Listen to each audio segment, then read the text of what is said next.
Parfait. Voilà une script d'environ 1000 mots en français, sans titre ni sous-titres, découpée en paragraphes fluides et percutants. C'est conçu pour la lecture à l'antenne, punchy au début, explicative au milieu, avec appel à l'action à la fin. J'ai inclus les sources clés après les passages factuels les plus importants pour que tu puisses vérifier avant d'enregistrer. Vous avez sûrement vu les gros titres. Friedrich Merz, le chancelier allemand, a mis les points sur les i et accusé, sans détour, les États-Unis et même la politique menée sous Donald Trump d'avoir contribué au déclin économique accéléré de l'Allemagne. C'est une prise de position lourde de sens, parce qu'elle ne parle pas seulement de chiffres, elle met en cause la géopolitique, les barrières commerciales et la manière dont l'économie mondiale est reconfigurée. Commençons par le concret. Pourquoi Merz parle-t-il de déclin? Ces dernières années, l'économie allemande a souffert d'une croissance atone, d'industries en difficulté et d'un secteur exportateur sous pression. Un paradoxe pour un pays qui a longtemps vécu grâce à ses exportations. Les données récentes montrent une stagnation prolongée et des instituts et indices économiques enregistrent une fragilité persistante. Face à ce constat, Merz lie une partie du problème à des politiques extérieures qui ont rendu les échanges plus coûteux et incertains. La flèche la plus directe vise les mesures commerciales et la rhétorique américaine. Droits de douane menaçants, recalibrage des alliances économiques et une stratégie nationale américaine explicitement géoéconomique qui privilégie la protection des industries domestiques et la compétition commerciale. Merz estime que ces choix ont affaibli la demande extérieure pour les produits allemands et perturbé des chaînes d'approvisionnement dont nos usines dépendent. En clair, moins de débouchés extérieurs, plus de pression sur les marges et des incertitudes pour les investissements allemands. Attention cependant, pointer les États-Unis et Trump ne rend pas la lecture de la situation univoque. Les économistes rappellent que l'Allemagne connaît aussi des défis internes. Sous-investissement dans les infrastructures, rigidité du marché du travail, manque d'innovation dans certains secteurs et une transition énergétique coûteuse à gérer. Autrement dit, les facteurs externes, tarifs, demande mondiale, interagissent avec des faiblesses structurelles locales. Blâmer l'un sans regarder l'autre serait simplifié à l'excès. Quelles preuves pèsent vraiment du côté des États-Unis? On a vu des annonces et des propositions tarifaires, des signaux politiques qui favorisent le reshoring ou la préférence nationale et une stratégie qui instrumentalise le commerce comme levier de sécurité nationale. Plusieurs analystes et publications soulignent que ces choix ont eu un effet réel sur les exportations européennes et sur la compétitivité de secteurs sensibles en Allemagne.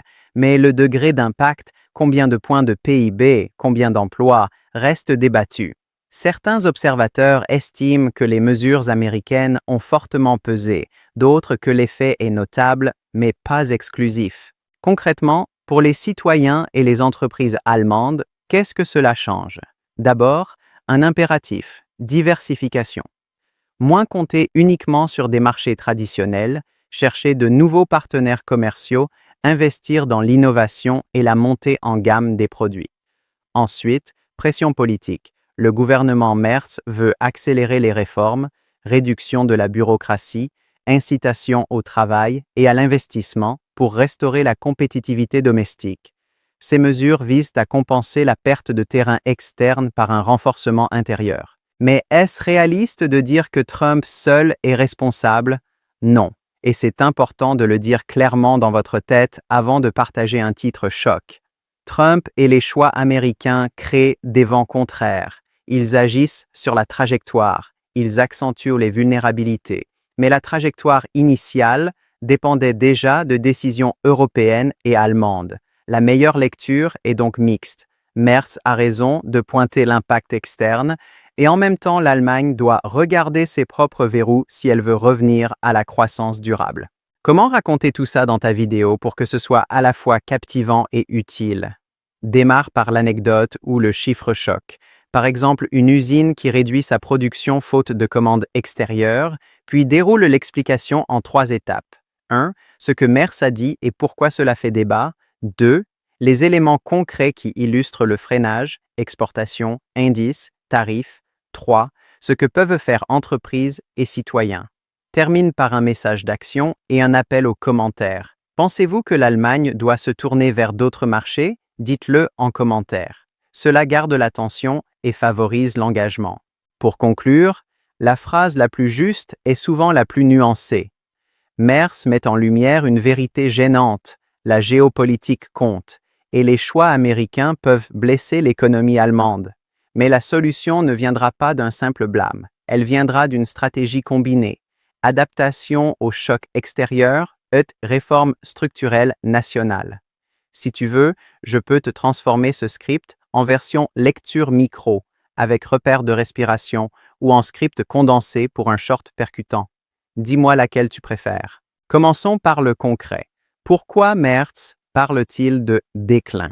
Ces dernières années, l'économie allemande a souffert d'une croissance atone, d'industries en difficulté et d'un secteur exportateur sous pression. Un paradoxe pour un pays qui a longtemps vécu grâce à ses exportations.